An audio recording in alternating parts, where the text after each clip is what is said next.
Você já parou para pensar que talvez o seu sotaque possa influenciar na sua vida pessoal?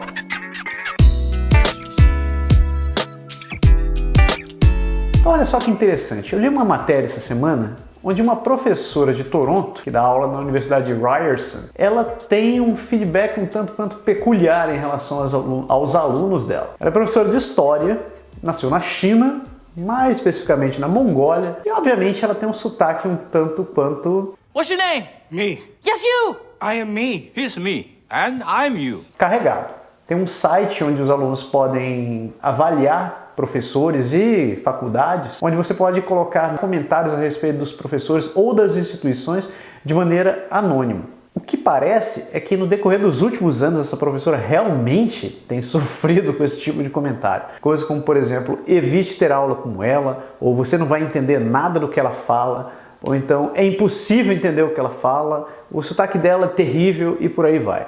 Mas será que essa implicância? Na verdade, parece que não. Uma professora da Universidade de Calgary, que trabalha com essa parte de linguística, vem estudando a questão de sotaques já faz muito tempo. E ela falou o seguinte, que sim, é fato.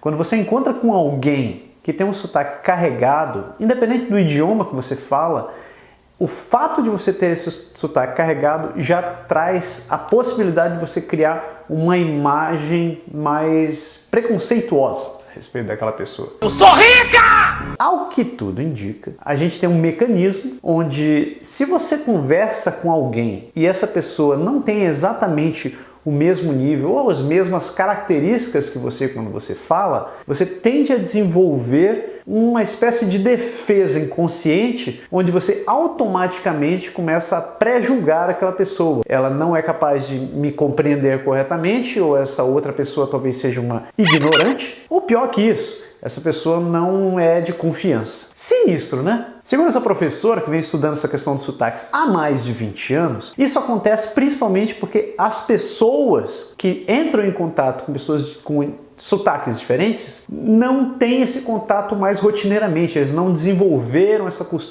cultura ou esse hábito de conversar com pessoas de outros sotaques. Se você nasceu e cresceu no Canadá, você está acostumado basicamente com o sotaque canadense ou talvez dos Estados Unidos. E mesmo assim, não é de qualquer região. Por exemplo, você escuta alguém com o sotaque de Nova York, é uma coisa, Califórnia é uma coisa totalmente diferente. Pra gente que não tem o hábito de utilizar a língua inglesa assim, no cotidiano, pode parecer estranho. No Brasil você consegue ver uma variedade enorme de sotaques. Do norte ao sul você tem sotaques extremamente característicos. Tirando por mim, por exemplo, eu morei 15 anos em Belém, me mudei para Curitiba, o meu sotaque já mudou, já não tenho sotaque de paraense. Só que as pessoas, quando me escutavam no começo, diziam, não, você tem um sotaque de nordestino. Você sabe que o sotaque do nordestino...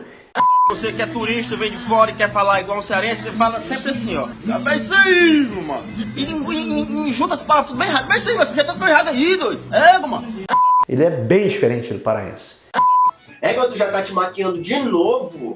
Mano, me deixa. Ei, maninha, sem querer esse negócio saiu daqui, ó. Tu esbandalha tudo. Ai, Rodrigo, rasga daqui, rasga. Tá doida? O cavalo mordeu a tua cabeça. Nem ia ficar aqui mesmo.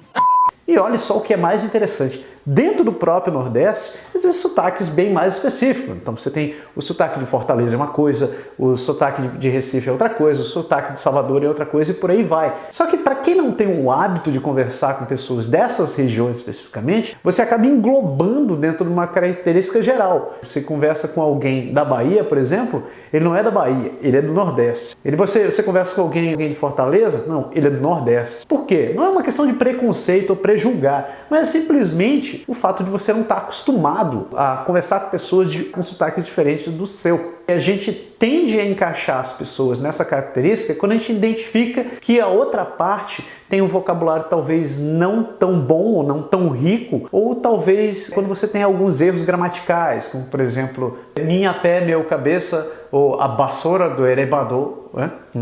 Puxando para o lado do jato. O que acontece nesse caso? Você começa a pressupor que aquela outra pessoa não tem um conhecimento suficiente da língua para conversar com você. Pelo fato daquela outra pessoa não ter um conhecimento suficiente da língua, você já começa a imaginar que talvez isso vá além, que aquela pessoa seja alguém mais humilde, que realmente não tenha a mesma formação acadêmica que você teve. O que leva a um outro fator, né? Você conversa com alguém daqui do Canadá, vai ser uma coisa. Essa pessoa daqui do Canadá, conversando com alguém da Inglaterra, ele já vai perceber uma diferença. Se essa pessoa do Canadá conversar com alguém, por exemplo, da Irlanda, é um sotaque totalmente diferente. Agora pega e conversa com alguém da Índia, ou alguém da China, da Malásia, cuja língua nativa não é o inglês. O que acontece? Esse cara, o Sandeep, ele tem mais de 15 anos de experiência em IT, um mercado que está em crescente necessidade aqui no Canadá, onde sempre tem vaga e todo mundo comenta: ah, trabalhar com IT é bom porque tem vaga para todos os cantos, certo?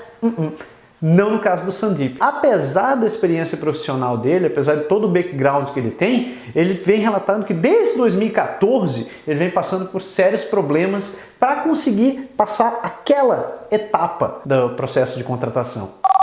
O telefone. Sempre que ele aplica para uma vaga, tudo corre perfeitamente até o momento da ligação telefônica. Avaliam o currículo, avaliam o histórico, avaliam toda a capacidade, trocam um e-mail, beleza. Geralmente, ele é descartado.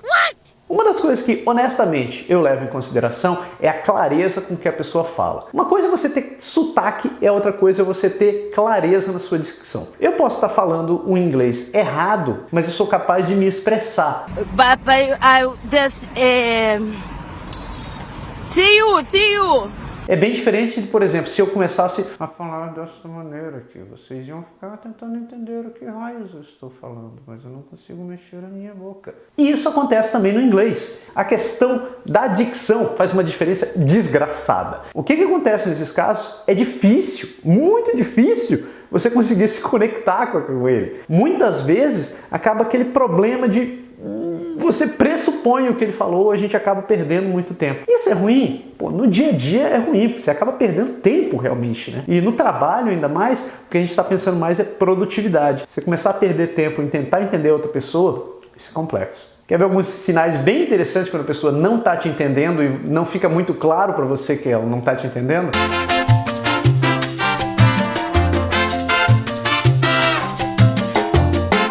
Cara de cachorro. Aquele momento clássico, que a pessoa começa a olhar para você e a cabeça dela começa a se entortar.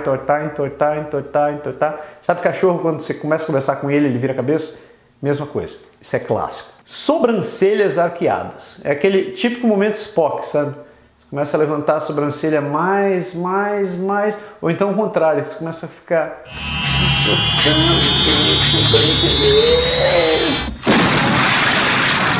É tipo... Essa é terrível ainda. É quando você está falando e a pessoa está repetindo o que você está falando, só que sem soltar som. Você fala e você vê os lábios se mexendo. Com certeza aquela pessoa está sofrendo para tentar te entender. E a última e a pior de todas, quando alguém não está te entendendo, é a tal da cara de paisagem. Que você continua falando e a pessoa fica com aquela cara assim.